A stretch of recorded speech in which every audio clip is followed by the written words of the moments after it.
ორი ძალიან საოცარი თემა დავუკავშირეთ ერთმანეთს პრინციპში, რაც ოჯახი და დიპლომატია და მოდი ეს კითხვაც დავუსვათ ჩვენ სტუმარს. სახში ხო საჭიროა ბატონ თორიკე დიპლომატია. შვილებთან რას ლაპარაკო? ძალიან რაღაცები თუ ვამაყობ ცხოვრებაში, ერთ-ერთი ვამაყობ იმით, რომ წესით კარგი მამა გამოვედი. ჩემი შვილი არის ადამიანი, ვინც ჩემზე ალბათ ყველაფერი იცის. რომ შეიძლება გამეორება ის გადახვევა უკან კიდევ უფრო მეტ დროს გავატარებდი მასთან იმას აქში როცა სულ უნდა მამასთან ყოფნა და ესე დღეში ვარ. თანა გიგრძნობთ სხვა არაფერი არ შემიძლია გითხრათ. გეტყვით რატო მინდოდა და გვინდოდა ეს კითხვა რა ყოფილიყო.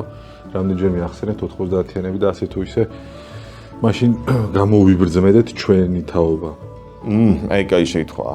აი ეს თაობა უნდა დაიხოცოს, ახალი თაობა რომ ვერ გვეშველება. კი ბატონო, თუ ეგრე იქნება დღეს მომიგლავ თავს, მაგრამ არ მგონი ესე მარტივად იყოს საქმე, ხო და? ხედავ ვიღაც ბავშვი მოაგორებს ერთ ჩემონდანს, ვიღაც ბიჭი მისი ასაკეს. ჩემო შვილი მომიტრიალდა და იცი ეს ვინ არისო? უკვე იცნობთ მეც მიწერ მოწერით. ვინ არის მეთქი მიესალმა. ბილ გეიცის შვილიაო, ის იქ სწავლობდა და მარტო მოვიდა. ესე ოჯახში დიპლომატიაც საჭიროა, რო იცოდე, კონფლიქტოლოგიაც საჭიროა, რო იცოდე. კონსპიროლოგიაც საჭიროა. ყველანაირი ლოგია. სიმინძერ ვარ დააყენო უნდა მოხლებით, ხო? ყველანაირი ლოგია საჭიროა ოჯახში. ხო, კი ბატონო და მადლობა ძალიან ვისი ამბობ და რა ვიცი, მე საშუალება მომეცა რომ ვილაპარაკო ჩემთვის ყველაზე მნიშვნელოვან რამეზე და ვინმეზე.